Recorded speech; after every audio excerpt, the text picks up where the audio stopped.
Hi, I'm Matt Taylor, COO at Savanti. I'm here today speaking with Danny Attias, who's the Chief Digital and Information Officer at Anthony Nolan. Good morning, Matt. We're going to talk a little bit about some of the cybersecurity challenges they face and how their partnership with Savanti has helped them on their journey. First of all, Danny, perhaps you can give us a little bit of background about Anthony Nolan and all of the amazing work you do for anybody that's not aware of you.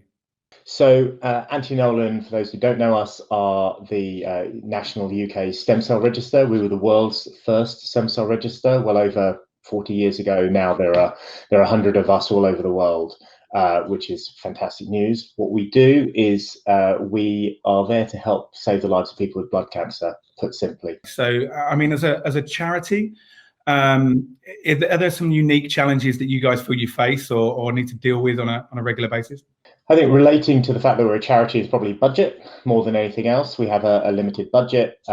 We don't have the kind of spending power that a lot of large commercial organisations might have. But also the nature of our specific charity, being a health charity, is we deal with very sensitive data, DNA, health information, and all of the data that we hold largely is personal data. Interesting, something you mentioned there, obviously, about that value for money. I guess that return on investment must be really key, whereas I know no large organization wants to waste their money, but even more, I guess, that challenge between obtaining IT budget, which must be taken away from other elements of the trust.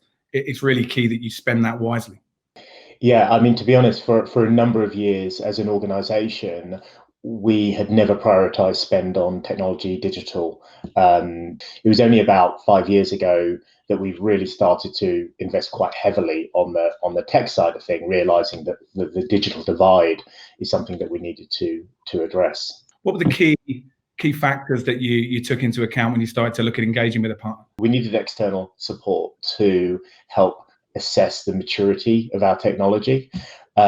We had recommendations of Savanti specifically. We didn't select Savanti just based on the recommendations, but we went through a period of engagement and taking up customer references and meeting with the management team. And one of the things that we found is a real close alignment between the charity and the charity's goals, and also Savanti and their support of what we do, but also for society. Savanti had already been a supporter of Anthony Nolan before we had taken you on board. We're going to take a year and we're going to run an engagement for a year and really then deeply assess whether you're able to add value to what we do and improve our information security standing. So it was very much just trying to see, is this an organization that we can work with? Is this an organization that understands us and our priorities and our culture? That's the kind of engagement that we were looking for, rather than saying we want X number of resources to do Y and Z. The last year, I guess, has been a really interesting 2020 and has changed those priorities, right? It's a continually adapting element with what your priorities might be and what the key risks for yourselves might be. And to be able to, I think as an organization, we're quite agile, so we're able to adapt to that and look at, well, okay, let's realign resources, let's realign how we work with you to get the most benefit for you as a client. I mean, the first year was quite simple because the first year was about assessment, putting a set of priorities together and getting a baseline established. So that was easy, I suppose, and that was where Savanti were able to prove their capabilities. I think it was then in the second year that things got interesting, because where we started at the beginning of the year with a list of these are the things that we're going to do, these are the resources that you're going to have, actually kept changing every quarter, and where we ended up at the end of the year was almost completely different. I see that as a success, actually. I don't think anyone can predict the future and predict exactly what are the priorities and what work needs to happen. And I've really benefited, admired, and been grateful for the flexibility that Savanti have been able to have, where we've said, okay, do we want to put our energy into, for example, penetration testing, whereas actually a deep dive code architecture review is going to be far more beneficial up front than getting the pen test done, which is just going to give you a list of problems that you then need to then go into the code to try and figure out. What have been the key elements that you've focused on, I guess, over the last year or so, and maybe how Savante have kind of engaged with you and helped you on that journey? So where Savante have been really useful is as an independent coming to our workshops, coming to the design engagements, and really helping us advise, not as a sales team or a salesperson trying to upsell us on licenses or spend in the cloud, and not as someone internal who's very focused on just kind of the end outcomes. We get this truly independent, very security focused but pragmatic viewpoint, and that's been incredibly useful. And obviously that continues to evolve over the future, over the next year, I guess, as to looking at where you're identifying risk, where you're able to remediate that, and where we can help with you articulate what that risk is, and up to board level, I guess, as well. That really getting the sponsorship from senior execs to say, this is why we're making these changes, this is why we're investing in the technology. Yeah, the board level credibility piece is really important. I think me rocking up to an audit and finance committee or a board meeting going, our security is good, trust me, is not good enough. It's having that independent viewpoint, presenting some actual quantitative and qualitative data, which we're tracking, and we're looking at that baseline that we had set at the beginning, and how are we tracking against that. It's helped give us the credibility and the investment that we need to continue that continuous investment into maintaining our security posture. What are the other key benefits of working with a partner, I guess, and how does that work in integrating that into your team? Because you've got an internal security and IT team there. Yeah. That they feel the benefit, I guess, of working alongside a partner and don't feel there's a clash in what the priorities are. We have a virtual CISO from Savante, but then that virtual CISO reaches out to technical experts and service delivery experts across Savante to deliver what we need at that particular point in time. The team have really benefited. What we haven't had is Savante just come along and do the security. They're always constantly supporting the team, educating the team, and bringing that capability level up. That's been really incredibly useful, and it can tell the difference just by the level of confidence.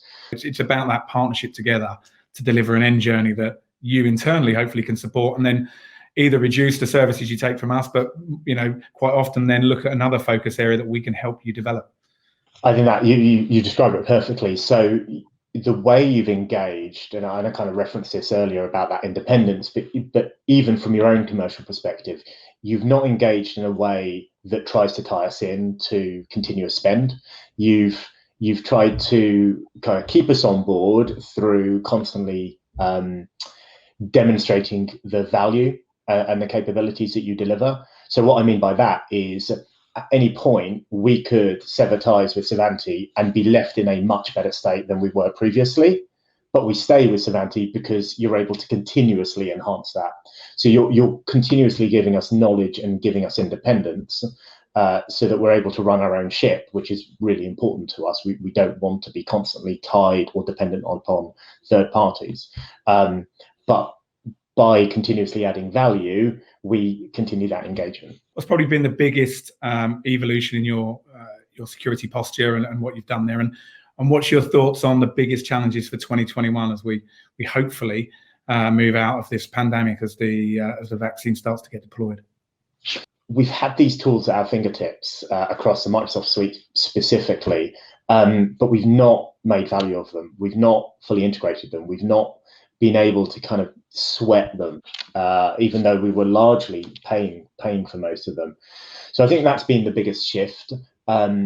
We've also, the virtual CISO that we work with has really helped us establish a firm footing. We have a data security and privacy working group that I co-chair with the data privacy officer. We've always kept information security and data privacy as kind of bedfellows because they're so intertwined with each other. And the maturity of that group, knowing what to look at, having a better understanding of information security and the part that we all play, that's really been the biggest achievements, I think, over the last year, both the tools and that information security culture. We're just tidying up the last of our policies. We're trying to improve our maturity around incident response and incident management. And now that we're in a very cloud-based, self-healing, self-patching environment, we can take a lot of the energy away from that kind of monotony of patching and maintenance, and really make sure that we are constantly ahead of the game, and we're never putting the highly sensitive data of patients and of donors at risk. Because I think there's a couple of key points that you mentioned there. You know, that security at the start, that security at a code level is so key, right? I mean, and the second element of around that, those run books and those incident responses, you know, the reality in today's world is that incidents happen. Anybody that doesn't believe they are at risk of a threat or an incident occurring is I guess, you know, can be naive. So how you handle that, how you protect that customer data, how you go about ensuring the minimal impact of any such incident is really key, right? You know, what's been really useful is having Savanti run alongside us to help us guide and question and point rather than just take over has been really useful. And now we've developed that maturity to be able to start to define those run books. I think if you take a relatively inexperienced team and say, here's the run book, this is what you do in an incident, it's just not enough. You need to have that experience. And just going back in terms of code, it was really interesting when we started the engagement. The one thing that I was really keen on is, how do we scan our code? How do we ensure that our code is secure? And they're like, well, hold on, let's get your vulnerability sorted out, your policy sorted out, your basic capability sorted out. And now we're focusing on that code side of things. We're shifting into a medium level of maturity of DevOps at the moment. And what Savanti are doing are helping put the sec in the middle of that. So we're trying to develop a DevSecOps capability.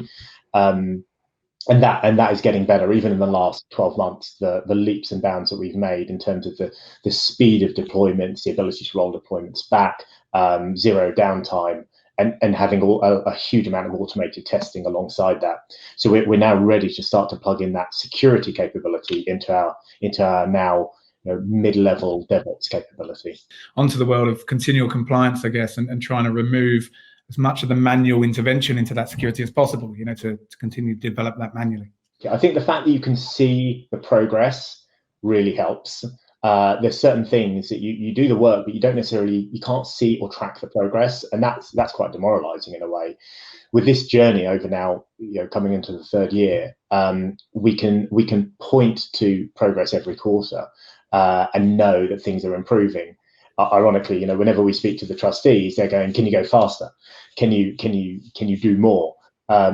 And we've definitely accelerated over 2020. That's for sure. There's a significant level of trust. I think that's the key thing. There's a trust. So Antti Nolan feel like they can say anything to Savanti, and Savanti can feel like they can say anything to Antti Nolan, and it works through individual relationships. But I think that's really important in any kind of trusted partnership.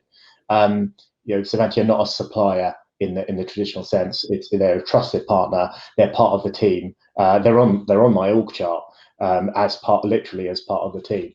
And so the ability to say whatever we need to say and to call things out, positive or negative, without getting defensive or feeling violated is a core part of that trust and that cornerstone that help us push each other further.